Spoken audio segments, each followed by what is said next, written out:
अस्सलाम वालेकुम दोस्तों, प्रोमो कॉर्नर में खुश आमदीद। व्यूअर्स, आज हम ड्रामा सीरियल कैसा है नसीबा की मुकम्मल स्टोरी बताने जा रहे हैं।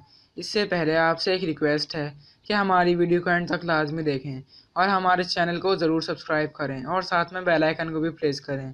तो चलिए दोस्तों, शुरू करते हैं।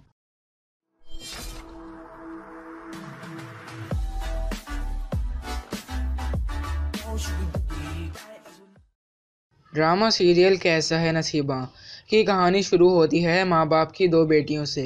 कहानी बड़ी बेटी की ज़िंदगी पर बनाई गई है। बड़ी बेटी का नाम मरियम है। माँ बाप ने अपनी दोनों बेटियों की परवरिश बहुत अच्छी की हुई होती है और मरियम बड़ी होने के साथ साथ अपने बाबा की लाडली होती है और बहुत हसास तबीयत की मालिक है, क्योंकि दोनों बेटियों की उम्र घर बसाने के काबिल है। मरियम की अम्मी की बहन मरियम का रिश्ता मांगती हैं अपने बेटे के लिए, यानी मरियम की खाला। मरियम की अम्मी जवाब में कहती हैं, मुझे कोई एतराज़ नहीं, लेकिन मैं एक बार मरियम के बाबा से बात कर लूँ। और मरियम के बाबा से इस बारे में बात करती हैं। मरियम के वालिद अपनी बड़ी बहन को अपनी माँ की जगह समझते हैं, यानी मरियम की फुप्पो। मरियम के वालिद मरियम की फुप्पो को कॉल करते हैं और मरियम के रिश्ते का कहते हैं, आपको मुनासिब लगे तो हाँ कर दें। मरियम की फुप्पो आगे से कहती हैं, अरे मैंने हमेशा मरियम को अपने बेटे की दुल्हन की नज़र से देखा है। मरियम की फुप्पो पाकिस्तान से बाहर रहती हैं। मरियम की फुप्पो कहती हैं, तुम इस रिश्ते को मना कर दो। मेरा बेटा बहुत खुश रखेगा मरियम को रानी बनाकर। इतना पैसा, नौकर चाकर, रानी बनकर रहेगी रानी। फिर कहती हैं कि मैं अहमद को लेकर इसी हफ्ते आ रही हूँ मरियम को अपनी बहू बनाने, बस तुम शादी की तैयारी करो। मरियम के वालिद अपनी आपा की बात का मान रख लेते हैं और बिना किसी तस्दीक के हाँ कर देते हैं। शादी की रस्में शुरू हो जाती हैं।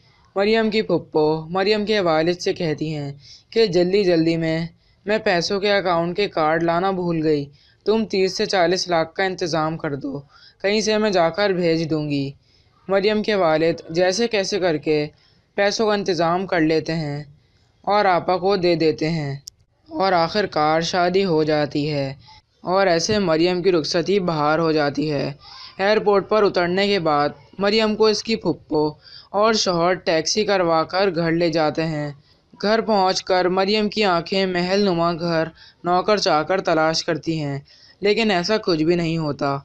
मरियम को इसकी फुप्पो कहती हैं कि मुझे माफ़ कर दो, मैंने तुम्हें धोखे में रखा, हमारे पास कुछ भी नहीं है, हम बिल्कुल कंगाल हैं। मरियम को फुप्पो अपनी बातों में फंसा लेती हैं और अपने घर कुछ ना बताने पर राज़ी कर लेती हैं। और फिर मरियम पर जुल्म शुरू हो जाते हैं। शौहर की मारपीट, सास का जुल्म, पागलों की तरह सुबह शाम काम।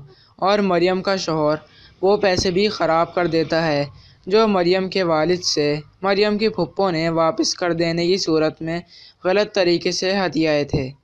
इतना कुछ करने के बाद भी जालिम का पेट नहीं भरा। मरियम को एक होटल पर काम करने पर मजबूर कर देते हैं। इतना जुल्म कोई कैसे कर सकता है?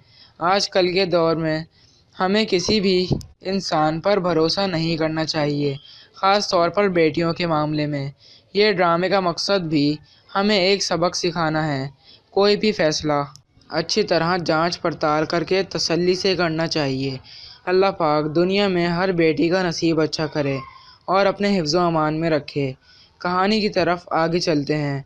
होना क्या है, आगे मरियम को अल्लाह ताला सब्र और हिम्मत अता फरमाता है। वो सब्र करती है और फिर शुरू होता है मरियम की सास और उसके शौहर का ज़वाल, और तरह तरह की ज़माने की ठोकरें खाते हैं। बुरा करने वालों को अल्लाह पाक दुनिया में ही इनके बुरे किए का सबक सिखाता है और आखिर में मरियम अपनी सास और अपने शौहर को माफ़ कर देती है। बाकी आप ड्रामा देखोगे तो आपको पता ही चल जाएगा। तो व्यूवर्स, आपको इस ड्रामे की स्टोरी कैसी लगी, अपनी राय का इजहार कमेंट में ज़रूर करें। हमारी वीडियो को लाइक करें और मज़ीद ड्रामास प्रोमो के लिए हमारे चैनल प्रोमो कॉर्नर को ज़रूर सब्सक्राइब करें और साथ में बेल आइकन को भी लाजमी प्रेस करें।